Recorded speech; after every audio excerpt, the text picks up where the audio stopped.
साधु ने कहा कि पहले बालक को खिलाओ। बालक बोला कि पहले गुरुजी खाएंगे फिर चेला खाएगा। क्या बोला वो? पहले गुरुजी खाएंगे फिर चेला खाएगा। जब गांव वाले परमात्मा की प्रेरणा से उस बच्चे के दृढ़ विश्वास को देखकर परमात्मा ने गांव वालों में प्रेरणा कर दी और गांव वाले ले लेके खाना पहुंच गए वहां पे बढ़िया बढ़िया। उनको तो आटा मांग के लेके आना पड़ता था, फिर उसको बनाना पड़ता था, धुआं में आग फुड़वानी पड़ती थी, तब कहीं जाके रूखा सूखा खाते थे दोनों गुरु चेला।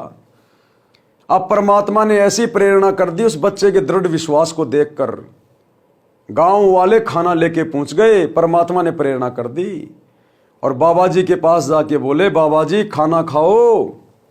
बाबा ने बोला पहले मेरे चेला खाएगा। चेले से कहा तो चेले ने कहा कि नहीं, पहले मेरा गुरु खाएगा उसके बाद मैं खाऊंगा। शिक्षा दे रहे हैं हमें गुरुदेव भगवान। थाली में खाना डाल लिया, एक छोटा सा टुकड़ा तोड़ के रख दिया। आरती अनदेव तुम्हारी जहां से काया पले हमारी। अनदेव की छोटी आरती कर दी और हो गया काम, लग गया भोग। ये भोग नहीं है। तीनों समय की जो नित्य नियम की पुस्तक है, जो नाम दीक्षा के समय हमें दी जाती है, उस पुस्तक में संध्या आरती के बाद में भोजन खाने की छोटी आरती और भोजन खाने के बाद की बड़ी आरती और उसके बाद में लिखा है भोग लगाने की विधि।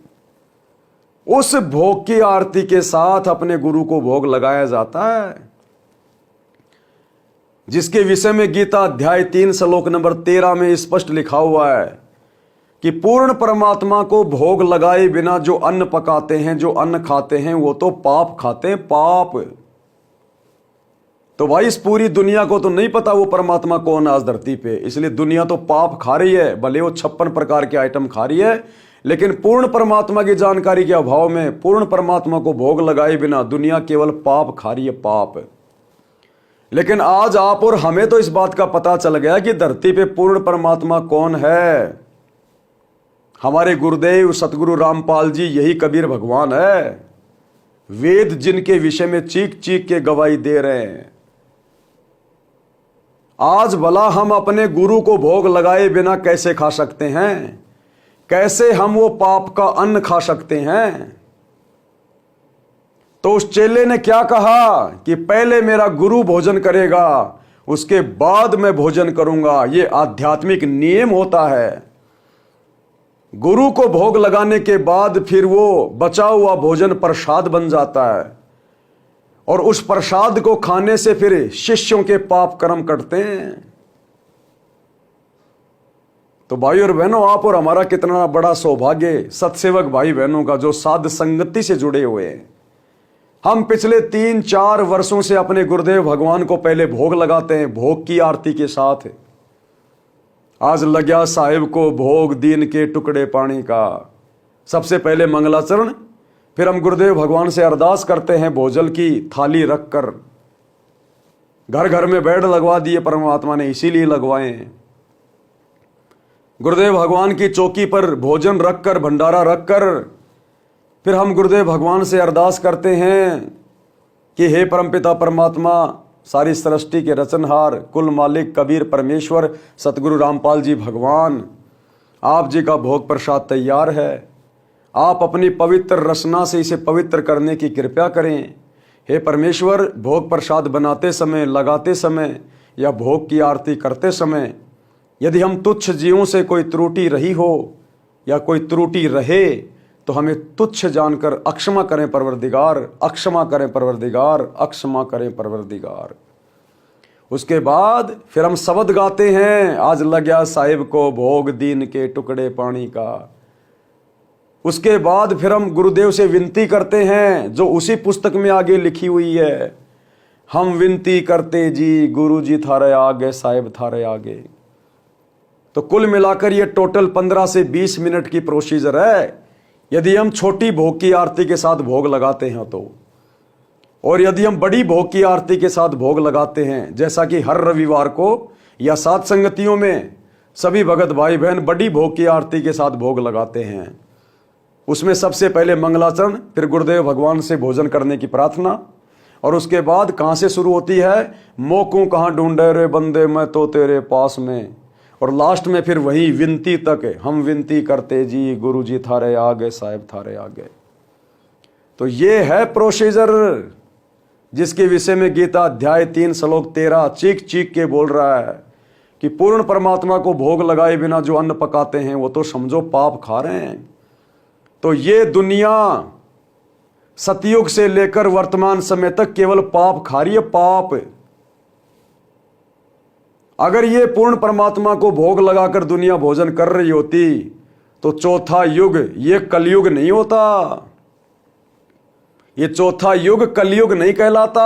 कलयुग इसलिए कहलाया क्योंकि चौथे युग में परमात्मा को ना पहचानने के कारण हम पहले के युगों में अपनी सारी भक्ति कमाई नष्ट कर गए।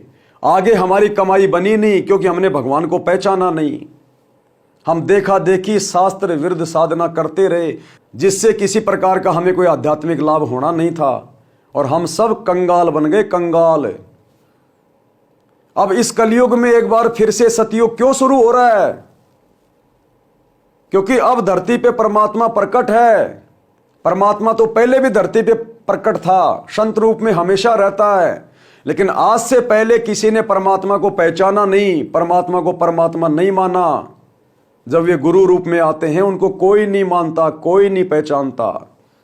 वो अपनी जानकारी भी देते हैं, अपने विषय में खूब बताते हैं, लेकिन लोग विश्वास नहीं कर पाते, जिस कारण से सत भक्ति नहीं करते, और सत भक्ति ना करने से आगे भक्ति धन जमा नहीं होता। अब इस कलयुग में परमात्मा एक बार फिर से आए हैं, सतगुरु रूप में आए हैं, सतगुरु रामपाल जी के रूप में आए हैं, और हजारों की संख्या में भगत भाई बहन वर्तमान में उनको पहचान चुके हैं, उनको जान चुके हैं। और गीता अध्याय 3 श्लोक 13 के अनुसार सर्वप्रथम अपने गुरुजी को भोग लगाते हैं, भोग की आरती के साथ। घर घर में गुरुजी का बेड लगा दिया, घर घर में गुरुजी को प्रतिदिन तीनों समय भोग लगता है, दोनों समय भंडारे का, सुबह नाश्ते का, भोग की आरती के साथ। इसलिए अब धीरे धीरे हमारा भक्ति धन जुड़ना शुरू हो रहा है, और जब भक्ति धन जुड़ता है तो फिर वो युग कलयुग नहीं रहता। इसलिए वर्तमान में सतगुरु रामपाल जी भगवान इस कलयुग में 1000 वर्ष के लिए सतयुग की स्थापना कर रहे हैं, मिनी सतयुग की, मिनी सतयुग की, जो कि सन 1994 से शुरू हो चुका है। और युग परिवर्तन 2028 निश्चित है। उसके बाद धीरे धीरे पूरी पृथ्वी पर सतयुग जैसा माहौल हो जाएगा, वो कलयुग नहीं रहेगा, क्योंकि अब आत्माओं ने अपने परमात्मा को पहचान लिया जो गुरु रूप में आए हुए हैं। और चारों युगों में पहली बार सतगुरु रामपाल जी के सतसेवकों ने, साथ संगति से जुड़े हुए भाई बहनों ने अपने गुरु को अपना इष्ट मानकर गीता अध्याय 3 श्लोक 13 के अनुसार भोग लगाना शुरू किया है। इसलिए अब युग भी चेंज हो जाएगा। तो भाई और बहनों, हमें क्या शिक्षा दे रहे हैं गुरुदेव भगवान? उस चेले ने कहा कि नहीं, पहले मेरा गुरु भोजन करेगा, उसके बाद मैं भोजन करूंगा। ये आध्यात्मिक नियम है, क्योंकि जब गुरु भोग लगा लेता है तो वो भोजन भोजन नहीं रहता, वो भंडारा बन जाता है, वो प्रसाद बन जाता है, पाप नाशक भोजन बन जाता है, जिसको खाने से फिर हमारे करोड़ों पापों का नाश होता है, करोड़ों पाप कर्मों का। और यही कारण है कि सतसेवक भाई बहन घर घर में अपने गुरु को परमात्मा मान के भोग लगा रहे हैं, जिस कारण से आज तेजी से हमारे पाप कर्मों का नाश हो रहा है और हमारी भक्ति परवान चढ़ रही है, परवान।